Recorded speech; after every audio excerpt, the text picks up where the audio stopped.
Assalamualaikum warahmatullahi wabarakatuh. Perkenalkan nama saya Nadia Permata dengan NPM 240172041. Kali ini saya akan mempresentasikan hasil jawaban dari tugas wajib data mining, yang dimana dalam tugas tersebut diminta untuk mengimplementasikan dari 4 metode yaitu forecasting, clustering, kemudian klasifikasi, dan asosiasi. Di sini saya akan menggunakan 4 dataset yang berbeda, karena yang pertama itu forecasting, yaitu sebuah konsep memprediksi masa depan, yang dimana itu berdasarkan dari data trend ataupun data history. Yang dimana dalam forecasting itu ada 4 algoritma, yaitu neural network, kemudian SVM, terus ada linear regression, dan juga time series forecasting.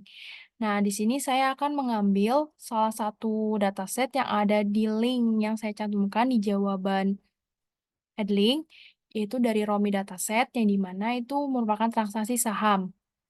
Nah, di sini sebelumnya saya itu membandingkan terlebih dahulu algoritma mana sih yang bisa dipakai saat memprediksi nilai saham tersebut. Nah, saya tadinya tuh membandingkan dengan cara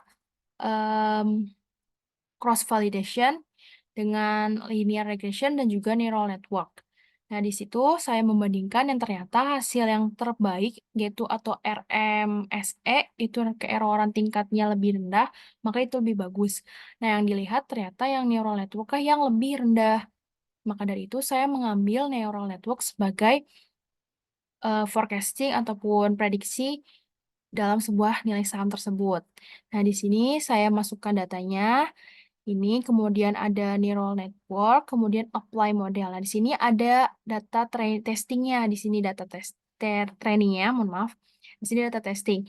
Nah, dari data test trainingnya ini itu ada sebuah yang namanya itu label, karena kan neural network itu diperlukan sebuah dilabelkan gitu untuk ininya. Nah, saya mengacu pada sebuah close atau harga penutupan dari saham.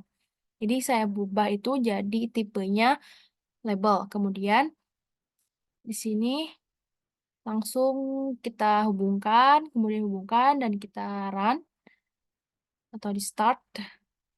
Nah, dari sini menghasilkan sebuah prediksi bahwa kalau misalnya saham tersebut akan signifikan naik sehingga berapa persen seperti itu. Nah, ini hasil neural network-nya. Untuk datanya di sini, example. Nah, ini prediksinya itu ada sekitar sampai naiknya 1.176. Jadi perkiraan tuh bakal naik sampai 1.176. Nah, untuk data testingnya itu yang close-nya itu akan dihilangkan karena akan mengacu pada menghubungkan dari data training. Jadi untuk data close penutupan itu hanya cukup satu, yaitu di data training saja. Dan untuk yang data testingnya itu cukup hanya ada open, high, dan low. Seperti itu. Kemudian di sini prediksinya, nah untuk prediksinya maksimal sampai 1.177 dan minimal sampai 1.162. Dan ini tahunnya kemarin itu dapat dari 2010. Kemudian durasi penaikannya itu sekitar 10 hari. Nah, untuk ininya volume yang dari sahamnya tersebut ada sekitar sampai rata-ratanya tuh 47,6, 3, 4, 8, 28, 58, 57. Jadi perkiraannya bakal naik saham tersebut. Kemudian visualisasi. Nah, ini visualisasinya. Jadi signifikan naiknya bertahap tetapi bakal sampai puncaknya itu 1.177 seperti itu. Kemudian dalam hal nomor 2-nya yaitu adalah klasifikasi. Saya menggunakan naive Bayes, yang dimana klasifikasi itu untuk menentukan sebuah ataupun memprediksi keakuratan data, yang dimana itu melibatkan pengelompokan objek dalam sebuah kategori atau kelas. Nah, dalam klasifikasi ini ada naive Bayes, random forest, decision tree, dan support vector machine seperti SVM yang untuk klasifikasi. Di sini saya menggunakan naive Bayes. Nah, datanya itu didapat dari Kaggle dataset, yaitu Stress Level Detection. Jadi, dalam Kaggle tersebut, saya mendownload, kemudian melihat dulu datanya seperti apa, dan merubah datanya tersebut. Yang dimana dalam datanya tersebut itu ada perubahan yang dimana tuh dalam stress levelnya akan dijadikan sebuah kelas. Nah, dari situ dirubah dari tadinya angka, dari 1, 2, dan 0, berubah menjadi normal, high, dan low. Nah, di sini itu ada inputan datanya, jadi kita pakai yang misalnya kayak, apa namanya, read, kayak read CSV, ataupun, nah ini read CSV, kita kesini kan tuh, nanti akan muncul seperti ini. Kemudian, maaf, bentar. Bukan read CSV, itu karena udah datanya. Jadi saya dapat datanya, mohon maaf. Tadi datanya saya dapat, di sini saya inputkan. Nah, ini untuk data stres, nah saya taruh di sini. Kemudian, nah dalam proses ini ada tahapan, nah subproses ini kita buka. Nah, ada select attribute. Nah, select attribute ini, yaitu tujuannya untuk memilih ataupun ya memilih atribut yang akan coba diklasifikasikan gitu kan. Nah, saya itu stepnya kan tadinya awalnya berantakan ini. Nah, kita pindahkan kepada select atributnya. Itu ada humidity, step count, stress level, dan temperatur. Selanjutnya, kemudian di set role, yang dalam set role ini ada kayak stress level yang akan dijadikan sebuah label. Jadi kan kalau misalnya klasifikasi tadi sudah dijelaskan, kalau misalnya menentukan ataupun mengelompokkan sebuah item dengan sesuai dengan objek ataupun kelas. Nah, baik itu kita ataupun saya Nadia akan mengganti target role-nya itu dari stress level jadi label. Jadi tadi integer jadi label seperti itu. Kemudian di sini split data itu membagi data yang tadinya ada data banyak dibagi dua ataupun dibagi tergantung dengan kebutuhan, yang dimana saya ini menggunakan datanya itu sampai 0,7 atau 70% untuk data training dan 30% untuk data testing. Kemudian kita hubungkan, setelah itu, nah kita masukkan kepada naive Bayes. Selanjutnya itu kita apply model. Nah, di sini ada performance. Nah, untuk melihat sebuah keakuratan data atau klasifikasi datanya tersebut. Nah, habis itu kita hubungkan lagi, kan kita coba run. Ternyata untuk kelasnya itu ada tiga hasil. Yang pertama kelas normal itu 0,369, kemudian kelas high 0,355, kelas low ada 0,251, atau ini 39%, ini 35%, ini 25%, seperti itu. Nah, untuk di ininya performanya, akurasinya itu sekitar 87,3%. Jadi hampir sempurna, apa hampir lebih baik seperti itu dalam akurasi datanya. Kemudian yang nomor 3, mohon maaf sebentar.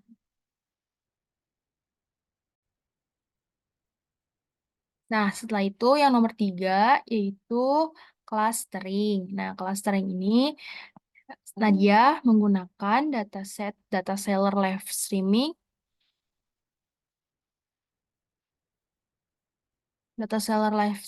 yang dimana itu dari Thailand yang didapat di sebuah platform dataset yaitu UCL Machine Learning. Nah, itu untuk publik, jadi free, gratis. Nah, untuk clustering ini yaitu merupakan sebuah konsep yang digunakan untuk mengelompokkan objek atau data yang punya kemiripan internal yang tinggi dan perbedaannya rendah antar kelompok, seperti contohnya mengelompokkan hewan yang dimana itu makannya tuh karnivora ataupun makan daging, itu dikelompokkan makan daging. Kemudian ataupun yang lainnya seperti pembelian. Nah, kayak untuk pembeli itu bisa melihat produk-produk yang sebelumnya ataupun yang hampir mirip dengan yang mereka cari seperti itu. Itu kalau misalnya itu menggunakan clustering. Nah, dalam clustering ini ada 3 algoritma. Yang pertama adalah K-means, yang kedua adalah mean shift, kemudian destiny based spatial clustering. Jadi di sini Nadia menggunakan K-means clustering. Seperti itu. Kemudian datanya itu didapat dari UCL machine learning tadi ya. Itu public dataset, kemudian di read Excel, kemudian dicoba langsung clustering dan performance. Nah, di sini yang ini dihubungkan kepada yang ini clustering kan, kemudian yang ini dihubungkan dengan X. Setelah itu performance dan akan menghasilkan sebuah hasil yang ini. Oh iya. Nah, kalau misalnya gitu, berarti ini kita coba inputkan lagi data setnya.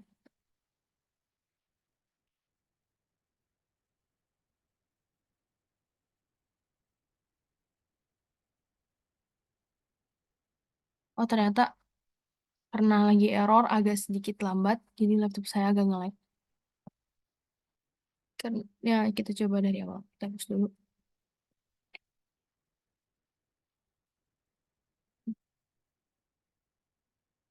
Nah, di sini read Excel, import. Nah, di sini di bagian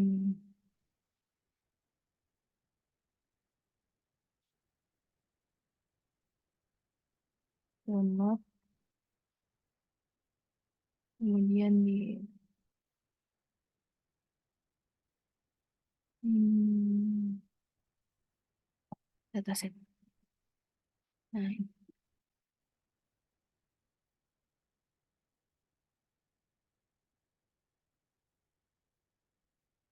ini merupakan tahapan untuk menginputkan datanya. Nah, ini ada data sudah didapat, kemudian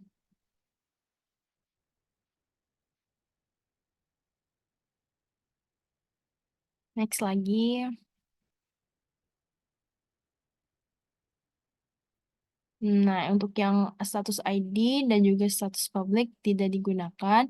Jadi ini exclude kolom aja, ini exclude kolom aja.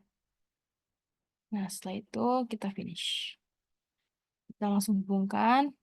Nah, dalam clustering ini, nah itu kan bentuknya ada kayak K. Nah, K itu clustering yang dimana berapa data yang akan kita clusteringkan dan itu akan dibagi-bagi. Nah, di sini Nadia menggunakan 3. Sebelumnya itu Nadia akan coba waktu itu saat saat saat pengerjaannya ini kan karena bentuk hasil sudah sempurna, berarti sudah akurat dengan datanya. Jadi sebelumnya itu Nadia melakukan clustering sampai 4 kali, yaitu dari K2, K3, K4, dan K5. Yang dimana kemudian keempatnya tersebut dibandingkan melalui Excel yang kemudian akan dilihat dengan sebuah elbow method. Yang dimana semakin menyikunya sebuah datanya tersebut ataupun rata-ratanya yang ada di sini, sebentar saya coba di run. Nah, di sininya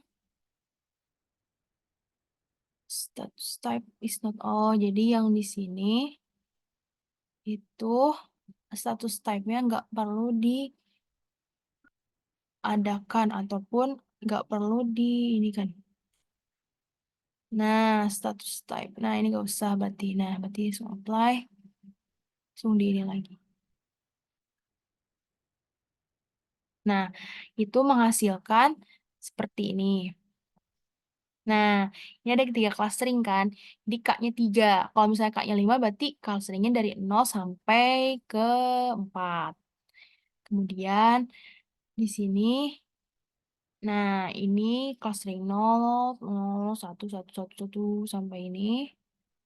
Nah, kemudian performance-nya, nah ini yang Nadia bandingkan dari mulai K2, K3, dan K4 itu dari hasil ini. Jadi saat kemarin melakukan sebuah pembandingan, itu menghasilkan data ini, kemudian dibuatkan grafik mana yang lebih menyiku. Dan ternyata untuk yang lebih menyiku dan lebih baik untuk digunakan sebuah clustering yaitu adalah K3 untuk dataset ini.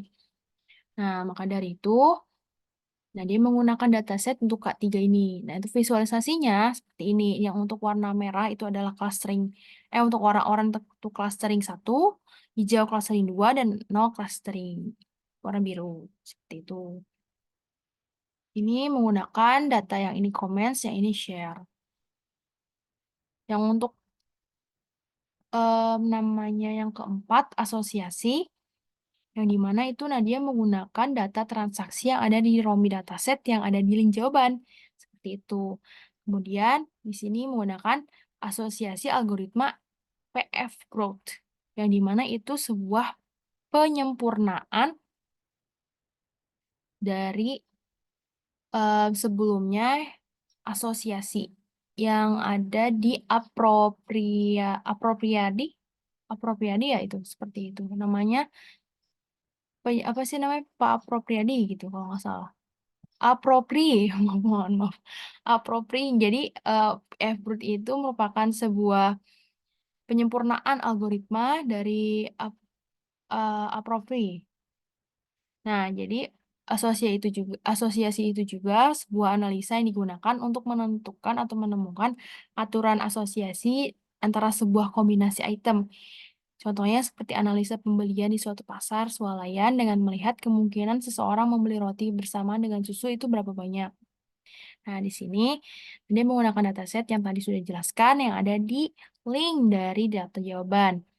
Kemudian di sini, nah, dia menggunakan FX Root. Nah, di sini langsung datasetnya diambil kan, transaksi, di sini pindahkan.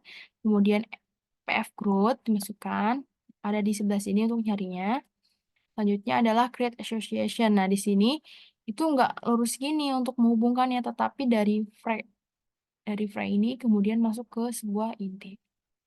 Selanjutnya, langsung di run, akan menghasilkan sebuah kesimpulan ataupun hasil yang dimana kemungkinan hampir orang yang membeli sampo dan berbarengan dengan sabun itu sampai 0,5. Nah, di sini ada support dan confident. Nah, support ini adalah sebuah yang namanya tuh pe- ap- penunjang. Jadi penunjang dari sebuah data tersebut yang dimana itu mau membantu dalam sebuah penentu gitu kan. Nah, untuk yang confident ini adalah sebuah quote-nya, sebuah apa ya namanya, sebuah item yang dimana itu mempunyai kayak melihat gitu, untuk melihat sebuah data, kuat gak sih dalam item tersebut kita bakal terpilih secara bersamaan seperti itu. Nah, gitu. Jadi dilihat kalau misalnya dalam asosiasi F-Group ini ada sport dan confident. Nah, di sini perkiraan kalau misalnya orang beli kopi dan gula itu sampai 0,5. Sedangkan confident itu sampai 85%. Tapi saat orang membeli gula, pasti membeli kopi. Jadi perkiraannya itu pasti 100%. Pasti ngapain orang beli gula tetapi gak ada kopi. Mau bikin apa? Seperti itu.